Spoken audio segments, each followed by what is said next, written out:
Hello everybody, welcome to my YouTube channel. It has been a week since Al-Rawabi School for Girls Season 2 came out, and I have thought a lot about the show in general, and I have some really interesting things that I'd like to share with you guys. Al-Rawabi School for Girls tells the stories of upper-class Ammani high school girls and the many hardships and challenges they face as a result of living in a sexist, misogynistic society, in addition to all the stuff that you go through when you are a teenager. As someone who grew up in Amman, based on my experience and the experience of other girls I knew growing up, I can say that a lot of the stuff in the show unfortunately is quite accurate. It's a fictional show portraying very real problems that young girls, even women, go through in the Arab world. But these are issues that are not limited to women in the Arab world and is true for most of the Middle East and even beyond the Middle East for most developing countries.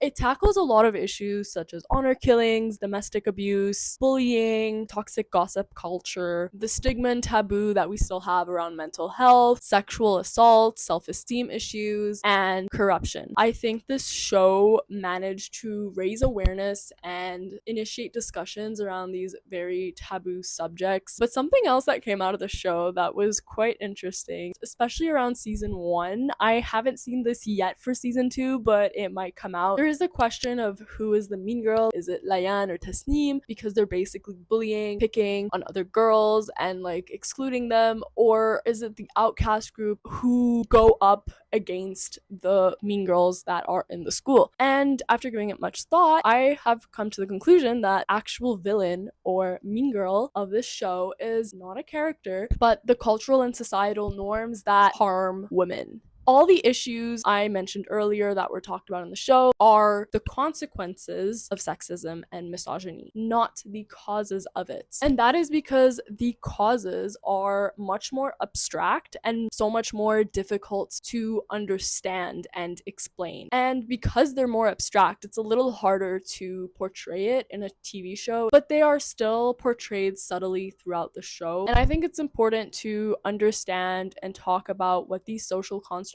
are, how they work, how they're perpetuated, and how they are maintained. The first concept that I would like to talk about is shame or aib. Shame is a painful feeling of humiliation or distress caused by the consciousness of an action of foolish behavior. While shame is a socially constructed concept, there are reasons why we need to feel shame as individuals. We need to maintain a certain level of ethical behavior to interact with other human beings, with other individuals, and maintain relationship to live together in a community or society, which was, maybe not anymore, but at some point essential to our survival as a species. But now that we no longer hunt and gather our food as we once did, shame is a very powerful tool that can be used to control people both on an individual level and societal level. And it is through shame that other social values such as honor and reputation are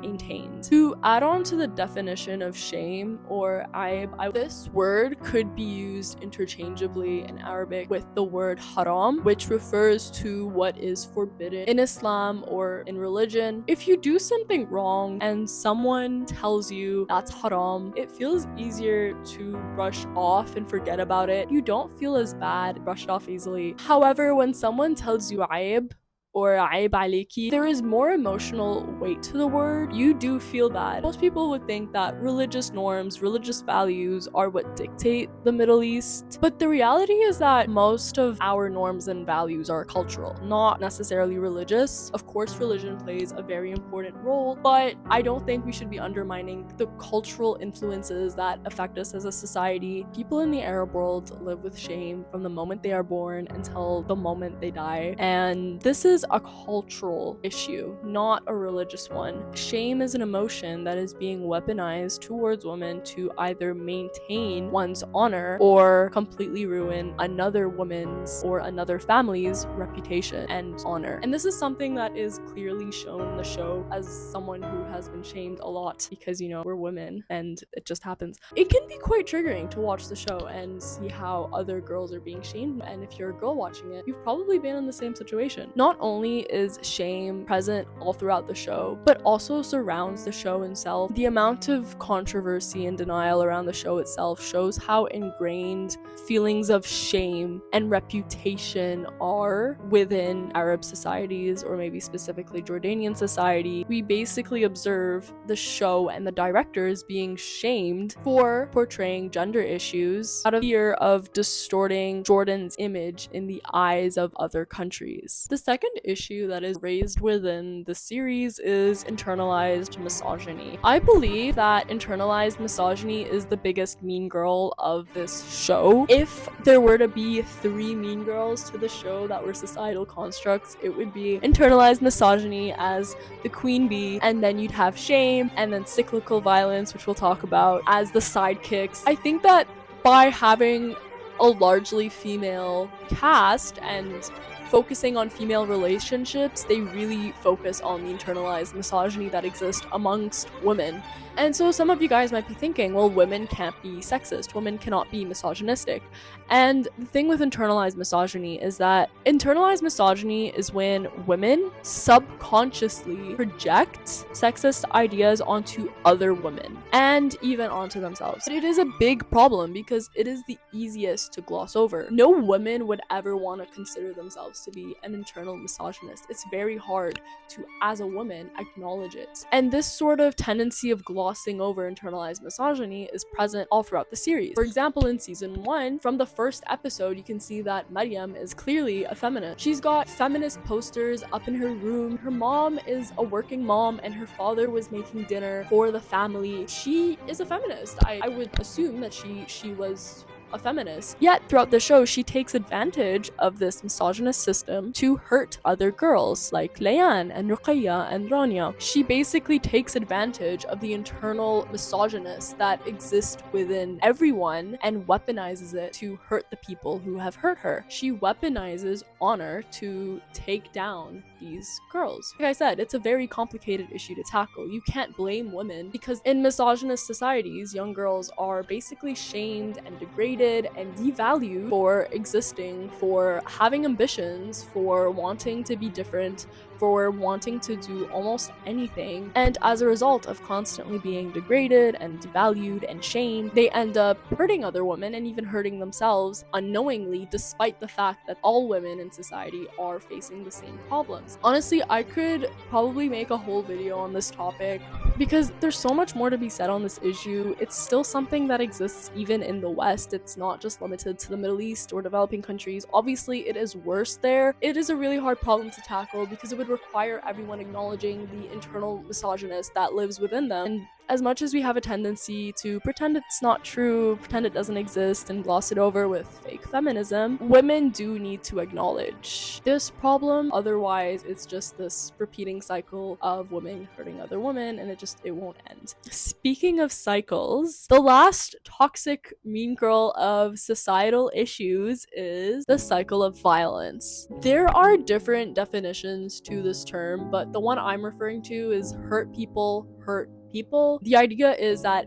it starts in the home, and I do agree to that to a certain extent. And in the show, you can see that it does start in the home. Parents abuse you at home, they mistreat you, they're absent, and as a result of having abusive or absent parents, you hurt other people in school. As a result of you hurt other people online, the cycle just keeps on going. And this sort of cycle is really obvious in the show. However, I want to talk about something that wasn't brought up in the show, which is the role of experiences of war, conflict, ethnic violence, state oppression, oppression and genocide. Obviously, it is very difficult to portray these issues in a TV drama series, but given that the show was filmed in Jordan, which is not only a developing country which faces all the economic and political challenges that all developing countries face, but Jordan is also a refugee state. Most Jordanians in Jordan are descendants of Palestinians from the Nakba or refugees from Iraq and Syria. Jordan is very ethnically diverse. I don't think this is as shown in the show. The point that I'm trying to make here is that most developing countries have very recent experiences of colonization or decolonization, ethnic violence, war, state oppression, foreign intervention, or very harsh economic conditions, poverty. And because you have all these other instances of violence, whether it is by the state or a foreign state, the cycle of violence doesn't necessarily start in the home, because it can start at the state. It can start with a war or a conflict or poor economic conditions. In societies that are also very negligent of mental health, people who have gone through experiences of conflict or poverty will probably end up externalizing their trauma onto people closest to them. I think it is important to note in the context of Jordan, the Middle East, and developing countries in general, if the cycle of violence doesn't start at the home but rather starts at the state, it might be a while, unfortunately, until we can actually move forth and progress as a society, because the truth is there's still a lot of conflict and war in the region. I know that this topic as a whole is a little off topic. It's not really related to the show. It's not really portrayed in the series, but I do think that it is an interesting point and perspective that needs to be brought in when discussing issues of sexism in the Middle East. Overall, I think it's a great show. It's entertaining and it sheds some light on some very serious issues that we face in the Arab world and the Middle East. Of course, much more needs to be done in order to improve as a society, but I think that the show is definitely a good start for conversation, and the show acts as a mirror